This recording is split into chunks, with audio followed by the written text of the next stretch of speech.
সংবাদ সবাইকে স্বাগত জানাচ্ছি। আমি ফিরোজ তোহা। শুরুতে সংবাদ শিরোনাম জানিয়ে দেব আমাদের হাতে থাকা সর্বশেষ গুরুত্বপূর্ণ আপডেট সংবাদ। সরকার লুটের টাকায় বিদেশে সেকেন্ড হোম তৈরি করেছে অভিযোগ করলেন বিএনপির কেন্দ্রীয় ক্রীড়া বিষয়ক সম্পাদক ঢাকা মহানগর উত্তরের সদস্য সচিব আমিনুল হক।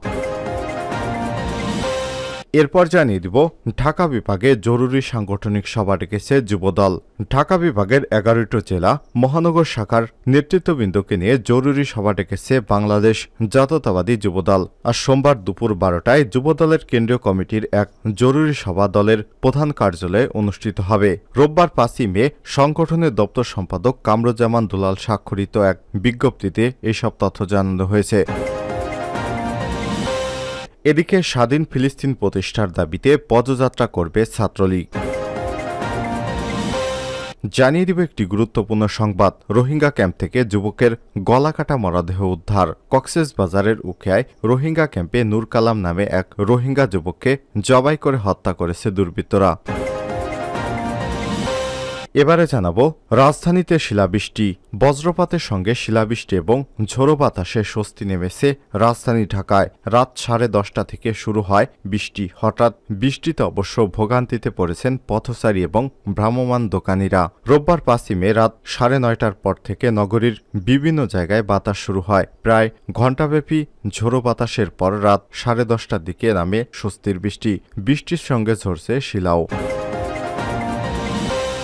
এবং সর্বশেষ জানিয়ে দিব ভারতের নরেন্দ্র মোদী ফের প্রধানমন্ত্রী হলে ভারতের সর্বনাশ হবে, দাবি কংগ্রেসের। নরেন্দ্র মোদী আরও একবার যদি ভারতের প্রধানমন্ত্রী হয়ে একনায়ক হয়ে দেশকে সর্বনাশের দিকে ঠেলে দেবেন, দেশটিতে মানুষের মধ্যে যে বন্ধুত্বপূর্ণ সম্পর্ক রয়েছে তা নষ্ট করে ফেলবেন, হিন্দু মুসলিম লড়াই বাঁধিয়ে দেবেন, এমন দাবি করেছেন জাতীয় কংগ্রেসের সর্বভারতীয় সভাপতি এবং ইন্ডিয়া জোটের মুখ মল্লিকার্জুন খড়গে।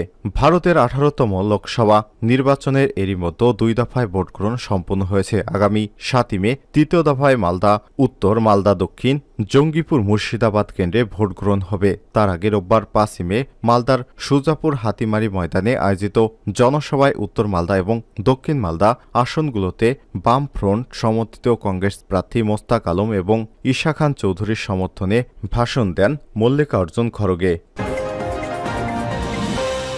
সরকার লুটের টাকায় বিদেশে সেকেন্ড হোম তৈরি করেছে বলছেন আমিনুল হক। বিএনপির কেন্দ্রীয় ক্রীড়া বিষয়ক সম্পাদক ঢাকা মহানগর উত্তরের সদস্য সচিব আমিনুল হক বলেছেন, আওয়ামী লীগ সরকার তার কতিপয় লোক দিয়ে বাংলাদেশে ব্যাংক লুটপাট করছে। লুটপাট করা টাকা দিয়ে তারা Europe, America, Canada, Malaysia, Singapore, দুবাইতে সেকেন্ড হোম তৈরি করছে। তিনি আরও বলেন, ব্যাংক লুটপাটের ফলে দেশের অর্থনীতিতে যে সংকটের মুখে পড়েছে এর ভোগান্তি জনগণকেই পোহাতে হবে। তারা যে টাকাটা দেশ থেকে বিদেশে পাচার করেছে এই টাকার মালিক জনগণ। এর ফলে জনগণ ক্ষতিগ্রস্ত হয়েছে। রোববার 5ই মে দুপুরে ঢাকা মহানগর উত্তরের 40 এবং 28 নম্বর ওয়ার্ডে পৃথক পৃথক কর্মসূচিতে অংশ নিয়ে আমিনুল হক এসব কথা বলেছেন। তীব্র তাপপ্রবাহে অতিষ্ঠ সাধারণ জনগণ এবং পথচারীদের মধ্যে বোতলজাত খাবার পানি স্যালাইন বিতরণ ভাটারা থানার 40 নম্বর ওয়ার্ড এবং শেরেবাংলা নগর থানার 28 নম্বর ওয়ার্ড বিএনপি পৃথকভাবে এই কর্মসূচি আয়োজন করে। বিএনপির এই নেতা বলেন, বাংলাদেশের দ্রব্যমূল্যের ঊর্ধ্বগতি চাল, ডাল, লবণ, তেল ইত্যাদি নিত্য প্রয়োজনীয় জিনিসপত্র থেকে শুরু করে নিত্য প্রয়োজনীয় দ্রব্যমূল্যের বৃদ্ধির ফলে জনজীবন বিপর্যস্ত হয়ে পড়েছে। জনজীবনে নাভিশ্বাস উঠেছে। তিনি বলেন, দেশের দ্রব্যমূল্যের পাশাপাশি জ্বালানি তেল, গ্যাস, বিদ্যুতের দাম এতটাই মূল্যবৃদ্ধি পেয়েছে যে মানুষের বেঁচে থাকার যে মাধ্যম সেখান থেকেও তারা বঞ্চিত হচ্ছে। 15 বছর ধরে এদেশে জনগণের উপর চেপে বসে আছে জগদ্দল সরকার। দেশের গণতন্ত্র ভোটের অধিকার হরণ করেছে তারা। বাংলাদেশের মানুষের যে প্রত্যাশা একটা সুষ্ঠু নির্বাচনের মাধ্যমে জনগণের সরকার প্রতিষ্ঠা করা হবে, সেই প্রত্যাশাও হরণ করা হয়েছে। তিনি আরও বলেন, আওয়ামী লীগ সরকার দেশের জনগণের ভোটে নির্বাচিত হতে চায় না, কারণ তাদের ভয় জনগণ তাদের সঙ্গে নেই। এদেশের মানুষের উপর আওয়ামী সরকার যেভাবে দুঃশাসন, অত্যাচার, জুলুম, নির্যাতন করছে তাতে এই আওয়ামী সরকার জানে এদেশের জনগণ তাদের ভোট দেবে না। ঢাকা বিভাগে জরুরি সাংগঠনিক সভা ডেকেছে যুবদল। ঢাকা বিভাগের ১১টি জেলা মহানগর শাখার নেতৃত্বকে নিয়ে জরুরি সভা ডেকেছে বাংলাদেশ জাতীয়তাবাদী দল যুবদল। আগামীকাল সোমবার দুপুর ১২টায় যুবদলের কেন্দ্রীয় নির্বাহী কমিটির এক জরুরি সভা দলের প্রধান কার্যালয়ে অনুষ্ঠিত হবে। রোববার ৫ই মে সংগঠনের দপ্তর সম্পাদক কামরুজ্জামান দুলাল স্বাক্ষরিত এক বিজ্ঞপ্তিতে সব তথ্য জানানো হয়েছে। বিজ্ঞপ্তিতে বলা হয়, ঢাকা বিভাগের অন্তর্ভুক্ত ঢাকা মহানগর, উত্তর ও দক্ষিণ ঢাকা জেলা, গাজীপুর জেলা, মহানগর, টাঙ্গাইল জেলা, মানিকগঞ্জ জেলা, মুন্সিগঞ্জ জেলা, নারায়ণগঞ্জ মহানগর এবং নরসিংদী জেলাসমূহের সভাপতি, সাধারণ সম্পাদক, আহ্বায়ক, সদস্য, সচিববৃন্দকে যথাসময়ে উপস্থিত থাকার জন্য যুবদলের সাধারণ সম্পাদক আব্দুল মোনায়েম মুন্না বিশেষভাবে অনুরোধ জানিয়েছেন। জানা গেছে, যুবদলের সভাপতি সুলতান সালাউদ্দিন টুকুর মুক্তির দাবিতে আগামী ১১ই মে শনিবার ঢাকায় যুব সমাবেশ করবে যুবদল। সেই সমাবেশ সফলের লক্ষ্যে আগামীকাল ঢাকা বিভাগের সকল জেলা মহানগরে নেতৃত্ববৃন্দকে নিয়ে এই জরুরি সাংগঠনিক সভার আহ্বান করেছে সংগঠনটি। এদিকে ৫ই মে দুপুরে জাতীয় প্রেস ক্লাব এক আলোচনা সভায় বিএনপির স্থায়ী কমিটির সদস্য ড আব্দুল মঈন খান বলেছেন, আজকে জাতিসংঘের যে সিদ্ধান্তের কথা আমরা বলছি, বিশ্ব মুক্ত গণমাধ্যম দিবস, সেই মুক্ত গণমাধ্যম দিবসের মূল প্রতিপাদ্য কি সেটা কিন্তু জাতিসংঘের দলিলে লেখা আছে। মুক্ত গণমাধ্যমের মূল প্রতিপাদ্য বিষয় হল অর্জিত গণতন্ত্র।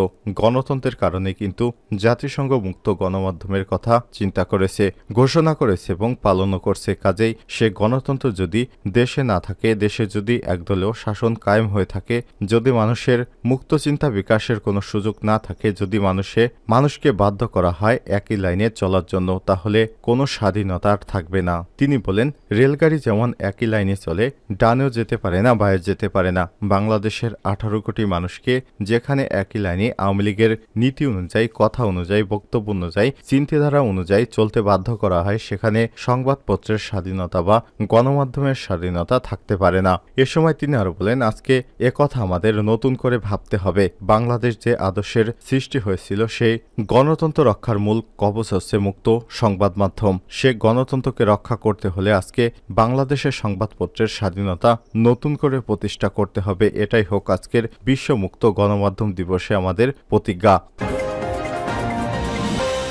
স্বাধীন ফিলিস্তিন প্রতিষ্ঠার দাবিতে পদযাত্রা করবে ছাত্রলীগ। স্বাধীন ফিলিস্তিন রাষ্ট্র প্রতিষ্ঠার দাবিতে সোমবার ৬ মে বেলা ১১টায় ঢাকা বিশ্ববিদ্যালয়ের মধুর ক্যান্টিন থেকে সন্ত্রাস বিরোধী রাজু ভাস্কর্য অভিমুখে পদযাত্রা, ফিলিস্তিনের পতাকা উত্তোলন এবং ছাত্র সমাবেশ করবে ছাত্রলীগ। রোববার ৫ই মে বিকেলে বিশ্ববিদ্যালয়ের মধুর ক্যান্টিনের সামনে পদযাত্রা উপলক্ষে সংবাদ সম্মেলনে এসব কথা জানানো হয়। সংবাদ সম্মেলনে ছাত্রলীগের সভাপতি সাদ্দাম হোসেন বলেন, ন্যায্যতা, ন্যায়, মানবাধিকার প্রতিষ্ঠার মাধ্যমে স্বাধীন রাষ্ট্র ফিলিস্তিনের স্বীকৃতি, নিরীহ ফিলিস্তিনিদের উপর পরিচালিত মানবতা বিরোধী অপরাধের বিরুদ্ধে বিশ্বব্যাপী শিক্ষার্থী সমাজ, শিক্ষক এবং সচেতন নাগরিকেরা যে আন্দোলনের সূচনা করেছে, তার প্রতি সংহতি প্রকাশ করেছে বাংলাদেশ ছাত্রলীগ। তিনি বলেন, গোটা পৃথিবীতে ফিলিস্তিনের পক্ষে একটি ছাত্র আন্দোলন চলমান। সে ছাত্র আন্দোলন বাংলাদেশ ছাত্রলীগ সংহতি জানানোর জন্য আগামীকাল থেকে জোরদার ছাত্র আন্দোলন শুরু করতে যাচ্ছে। আগামীকাল বেলা ১১টায় সব শিক্ষা প্রতিষ্ঠানে